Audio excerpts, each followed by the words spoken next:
What's up, YouTube? It's Eric, a Lions fan. Thanks for clicking on this video. And I apologize, you guys. I probably should have put this in my weekend ramble, but I think it's okay that we put it in a different, in its own separate video here. I want to talk about the Detroit Lions and Eric Ebron. Eric Ebron is, excuse me, Eric Ebron is in the, not in the last year of his contract, but the Detroit Lions have the option to pick up his contract for $8.5 million, but they have to do that by May 2nd. And I guess the real question is, should Bob Quinn actually go ahead and exercise that option? For me, guys, I would say no. I would say no, only because, yeah, his production has gone up every year. I will admit that, but to have a player almost make $9 million, we should be seeing a hell of a lot more production from him, especially in the end zone, the red zone, and in the end zone. I think he drops too many passes. I think he's cocky. He's cocky as hell, but his play doesn't match his cockiness. He has so much potential. His potential is way, way higher than what his play is right now. But at $8.5 million, based on what we've already seen with Eric Ebron, I really can't say, yeah, we're going to pick up that option for you. So, and to kind of give you guys some perspective on other tight ends in the league, and I had to go to, I usually, one of the websites I frequent is the Roar Report. They're on Scout. One of them says in here, one of the posters says, let me find it here. Oh, here we go. He's dropped more in the end zone than he caught.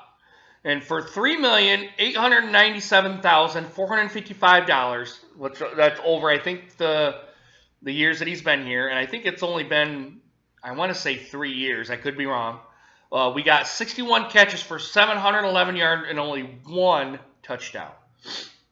And for perspective, guys, Cameron Brate from the Bucks, he caught 57 catches for 660 yards, but he has 8 touchdowns, and he was only $600,000. The Colts' Jack Doyle, he caught 59 catches for 590 yards, and he had 5 touchdowns for $1.671 million.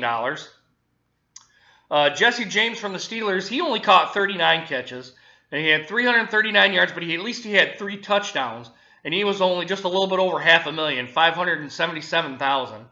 And the Oakland Raiders, Cleve Walford, I hope I'm pronouncing his name correctly, he caught 61 catches for 688 yards, but he has 6 touchdowns, and he was under $1 million. He had a little over $781,000. So to kind of give you some perspective on that, people are producing at somewhat of a lower level on the yards, but they're producing way, way more on the touchdowns, where a tight end is the most critical part. And for $8.5 million, guys, I gotta say, Bob Quinn, I think Bob Quinn's nuts if he wants to pick up Eric Ebron's contract for $8.5 million. Now, if I were the GM, and this is only being a couch or a couch GM or an armchair GM or kind of whatever phrase you guys want to put with that, I would say, yes, Eric, we want you back, but we're not paying you $8.5 million for that type of production, when all the people that I just listed off here have done more with way less money. So, but I think Eric Ebron's ceiling, you guys, is high. I mean, way, way high. It's just, I wish you would put in the time and the effort and get rid of some of that cockiness to just come out and play more or less. Even if he had 4 or 5 touchdowns, he may very well be worth that $8.5 million. But even still, based on what we've seen, I can't say that. I can't say in good conscience that we would actually need him. Need him on the Detroit Lions. And if we're going to go ahead and re-sign Stafford, which that's a whole other story, you guys, and I kind of want to take that into account, but I'll probably do that next season if we haven't signed Stafford by then. And especially how his attitude is kind of right now with the Detroit Lions and only not even winning a playoff game and all that. But starting to go down on a tangent, guys. But really, guys, my opinion is for Eric Ebron, Tell them we're not paying you $8.5 million, but we want you back, but we're going to have to get you for significantly less for the production that you've shown. So, but anyway, guys, what do you guys think? Should we keep Eric Ebron? Should we let him go? Go ahead and put it down in the comments, you guys, and also do a like, subscribe as well. And as always, guys, I hope you gupe enjoyed this video, and hope to see you guys again soon. Deuces.